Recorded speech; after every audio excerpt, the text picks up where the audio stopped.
Welcome to the Act Up podcast, where we interview industry professionals who act down. And today I have with me the absolute cutest woman in the world, the best industry professional I know, my mommy, Miss Cynthia Drummer. Happy Mother's Day. Thank you. Thank you. I'm so honored to be here with you. I'm blessed to be here with you. You look beautiful. Thank you, as do you. I feel like you're going to be my favoriteest guest. I hope so. All right, so this is our Mother's Day episode, and it's very special to be here with you in the midst of being pregnant. It's good to be here. So I want to ask you some questions about motherhood as I prepare to be a mommy. Okay. So I have so many interesting questions for you, but I feel like they're about me, but I'm trying to. It should be all about you. So my first question is, what was it like for you to raise a child interested in the arts? I know that I grew up wanting to be a doctor, and you definitely supported me. And I want to get into that in a little bit. But I've always had something artistic. I've always been artistically drawn. Mm-hmm. So what was that like for you, and how did you cultivate the artist in the little Raven? It was exciting raising you because you always loved everything in the arts. Mm-hmm. You love dance, you love singing, you love plays. Yes. So it was easy because every birthday was going to Broadway. Yeah. We did a different play every single time. Yeah. And it was so much fun, so, you go into dance recitals. Everything about you was the arts, although you said you wanted to be a doctor. How annoying was I growing up? You were not annoying at all. Okay. You were shy and sweet, but never, ever annoying. I sang all the time. All the time, but guess what? I sing all the time, and I'm not in the arts. One of the things that I think is really a nod to you. So we mentioned I grew up wanting to be a doctor. I went to the University of Virginia with the intentions of being a doctor, was taking chemistry and pre-med. And I think one of our most memorable conversations, I remember being a freshman and really upset because I called you walking to class somewhere. Mm-hmm. And I'm like, I'm just not getting this chemistry thing. Like, I'm not doing well. I don't want to flunk out of school because I'm struggling. And you gave me the best advice. Do you remember what that advice was? I do remember. What was that advice? Advice was to take things that you love. Yeah. Take some time, take classes that you love. Don't worry if it's not in your major, and you'll find something. And you did. Yeah. So it worked out very well. What made you have the courage to encourage me to pivot? Because I think a lot of moms and parents are like, oh, my child wants to be a doctor. Let me encourage them in that way. And, it's a lot more secure than being an artist. So what made you find the courage to encourage me to pivot?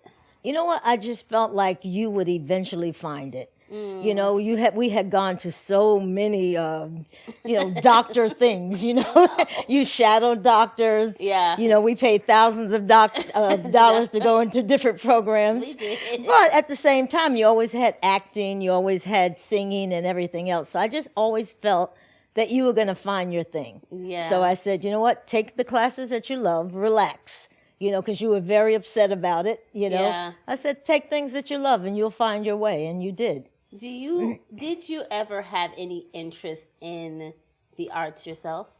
Absolutely. I've always loved to sing. I was always in choirs, growing up in school. I didn't do any plays, but I did some, we did some drama things, like we did Patti LaBelle, me and some friends in a talent show. But I've always sang. I've always loved the arts as well. So, I feel like you got it honestly. And your dad, he likes to sing and everything too. So I feel like I have two musically inclined parents. So I think that our relationship is very unique and very special. And I think it's because of you in because that of us. because of us, but because of You can't have a relationship by yourself, so it has to be two people. Okay, because of us. And I think that I feel like you were genuinely are my friend. And I feel like you've always been my friend. Like, I feel like even throughout being like a teenager, I feel like my mother we were tight. Like, you know, we had a friendship. So how'd you do it? You know, as someone who I would love to have the strong relationship that we have with my child. How did you cultivate that in me? I feel like I learned from, you know, my mom what I wanted in, you know, the relationship with you, what to do and what not to do. You know, so some of the things that I learned from my mom, I would say, yeah, I'm not going to do that with RHAVYNN, you know, to make sure that, you know, you didn't pick up those same habits and same, you know, fears that, you know, she had. But, you know, it was just one of those things. I always felt like I was always aware that I was raising someone. I was always aware and being intentional about what I exposed you to. Yeah. So I think that's part of it, you know, and I just wanted to be open, and I wanted you to feel free to be able to communicate with me. You know, I didn't, so if anything was shocking, I would not act like it was shocking, you know, because I wanted you to feel open to communicate. Yeah. And I think that, you know, has kept us all this time. Right. Yeah. I'm like, did I ever take you on like a wild ride, or like were you just like ever like, goodness gracious? Have I? No, I always sound so corny because I tell everybody RHAVYNN never gave me 1 minute of trouble. Good. Not one, you know. So I know it sounds corny and it sounds like really, but I have never had a problem with you. Not teenage years. Nothing. My only thing was that you were always so shy. Yeah. So I didn't want you to be left behind. I wanted you to be seen. Yeah. So I would do things that I felt like would bring you out of your shell. You know, before you went to college, I don't know if you remember, we walked around the park many days. Very much so. Many days. And, you know, I would, you know, as we walked, I would just talk to you and just try to make sure you felt confident so that when you were away at college, you know, nobody would be able to take advantage of you. Yeah. You wouldn't feel less than anybody. You know, we came up with a little, you know, my little saying was, don't be afraid to be great. Yes. You know, and I feel like it just kept you, you know, through the years. So, yeah. What advice would you give for myself as I'm about to embark on motherhood? I would say stay open. Make sure you listen to your child. You know, listen to what they want to do. Let them feel free, you know, because a lot of times, you know, my mother was one that kept me close, you know, and you should keep your child close, but at the same time, let them have some freedom so they can explore a little bit to do what they really are meant to be here to do. Do you have any fond memories of growing up, childhood, all those things? I had a good childhood, so I do have fond memories. You know, the best memories were probably Christmas, you know, because my mother, I know she didn't have much, but we had everything for Christmas. Yeah. You know, getting up in the morning and seeing all of these toys and all these things, that's probably some of my most fondest memories as a child. Okay. Is there something that you wish you would have done more of as a mom? As a mom, let's see, I don't think you know, because I always prayed and I asked God to lead me and guide me. So I think I mean, there's a couple things that I regret, but I'm not going to say what they are. I'm not going to say what they are, but thank God things turned out okay. So nice. Yeah. I feel like I have one more question for you.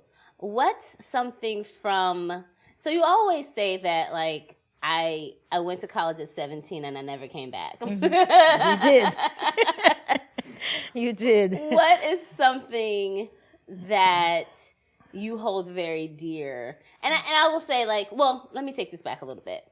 I find it wild. I don't know, like, one, how did you have the strength to let me go out into the world? Because I feel like we were always so tight. And I'm like, I haven't even birthed this baby yet, but I'm like, you're not going anywhere. Like, you know, I can't, I feel like I'm dreading having to drop her off at college one day, and she's not even in my arms yet. So what was how did you find a way to maneuver through that, especially since we were so tight? God so tight. God told me that in order for you to grow, I had to let you fly. Aww. So I really, really knew that it was hard for me, but I thought it was even harder for you to leave home, except for you never came back. So maybe it wasn't so hard. But I just knew that, you needed to, just like when I took you out of private school and put you into public school, that was the hardest thing I ever had to do. Yeah. But I knew it was important for you because you needed to be exposed, so I wanted you to, to experience the world, not just a little bubble that we lived in. So I had to let you go, and I had to trust God that he was going to take care of you, and he has. So I'm thankful. What's like a favorite memory of us growing up that you have before I left for college? Do you have one? I have so many, but I think probably, our walks around the park, walking around the park, talking, just making sure everything was good. But I do have one. Yeah. When you were 16 years old, we had a Sweet 16 party, and it was the Oscar theme. Oh, yeah, it was. You remember? It was the Oscar theme where we made all kinds of Oscar, everybody had to make their own Oscar. We had a nice restaurant on the lake. Yeah. And you took charge. That was your party, and that's when I saw, she's going to be all right. Aww. Yeah, so. That's a good memory. Yeah, that was a good one. I remember that one. All right. Well, I have questions that I ask every guest. Okay. You are one of those guests, and I want to ask you these questions. Okay.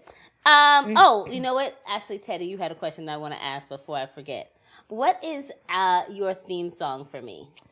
If I could, I think it is called. Who sings that song? Regina Bell sings it, and Nancy Wilson sang it first. But Regina Bell made it over, and I just feel like it just expresses everything that I would want to say to you. Yeah. Cute If I Could by Regina Bell. All right, let me ask you these questions. All right, so what has been your favorite age thus far, and why? I'm gonna say 2 ages. Okay. I'll say my early 20s when I was in college, because where'd you go to college? I went to Hampton. Come on, Hampton. And it was because it was before adulthood. It was before having bills and everything else, so it was a time of, that I felt freedom. I was in touch with my blackness, going to Hampton.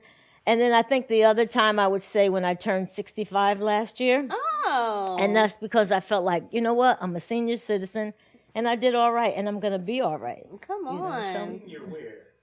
Senior where? I agree. 66 years old. You look great. Thank you. Do you prefer a brunch or a happy hour? That's a funny question. I don't do either right now, but I think if I had to choose one, it's going to be happy hour. Really? I thought you were going to say brunch. No, it's going to be happy. I thought you were going to say waffles. I love chicken and waffles, but a nice drink and, hanging out. Oh, look at you. Do you have a favorite cocktail? I do. It's a mojito. Nice. That's my favorite. Okay. What's the most challenging thing you've done or overcome lately? Challenging thing? I have been blessed that I have not had many challenges. Of course, my husband passing and him getting sick, that was, a challenging time, but I feel like we got over it. Yeah. We're in a good place now. Yeah. So I don't really feel like I've had that many challenges, and I'm really thankful. Okay. Yeah. Lastly, what makes you feel alive? Maybe a good walk in the park, Ooh. Or walking in nature, I should say, because I Okay. just like being outside, and I like to walk. So movement, walking, those things make me feel alive. Do you have last question? Okay. Do you have any messages for your grandbaby? For my grandbaby, I would say you are loved. You have wonderful parents, and that you are going to be a star. I just know it. I know it. Thanks, Yes. Mom. Yes.